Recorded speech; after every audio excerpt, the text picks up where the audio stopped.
Et on parle maintenant éco avec vous, Gilles Belaïch. Les salaires de nos députés et des personnels de l'Assemblée nationale ont connu une hausse de leur rémunération en 2020. Comment l'expliquer ? Bonjour Margot et bonjour à tous.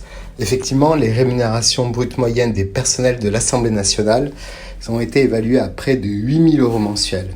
Qu'ils soient chauffeurs, gardiens, huissiers ou employés de restaurant, l'Assemblée nationale a été toujours au petit soin avec ses 1213 agents qui travaillent entre les murs du Palais Bourbon en 2020.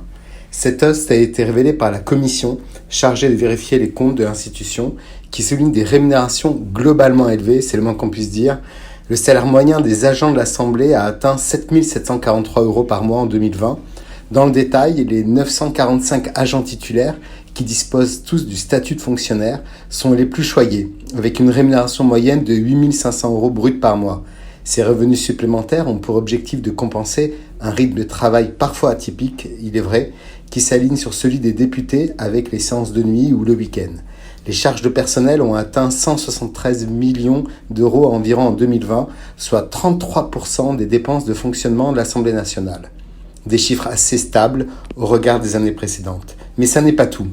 On se souvient qu'en début d'année, en janvier, le plafond annuel de la dotation matérielle des députés, qu'on appelle la DMD, permettent aux élus de couvrir une partie de leurs frais de mandat, téléphonie, taxi, VTC, etc.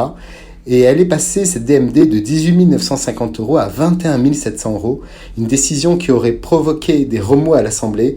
Dans le détail, en 2019, seuls 39 députés seulement, sur 577, avaient consommé la totalité de leur dotation matérielle, alors qu'en 2020, on va leur accorder une hausse qui semble assez incroyable sur le simple fait qu'il y ait eu des augmentations des frais d'affranchissement du courrier ou de la téléphonie liées à la crise sanitaire.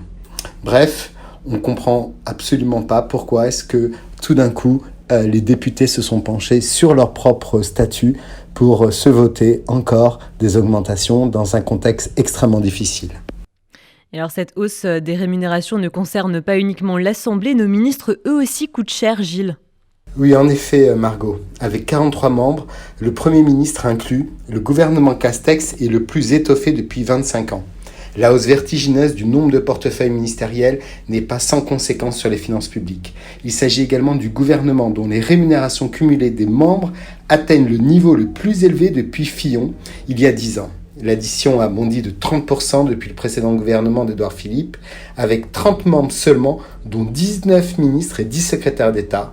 La masse salariale annuelle d'Édouard Philippe atteignait 3,6 millions d'euros environ lors de son intronisation en août 2017, mais depuis l'arrivée de Jean Castex et la nomination de 11 ministres et de 2 secrétaires d'État supplémentaires par rapport au début de Philippe, engendre un surcoût supérieur à 1,5 million d'euros pour une facture totale de 5,1 millions d'euros.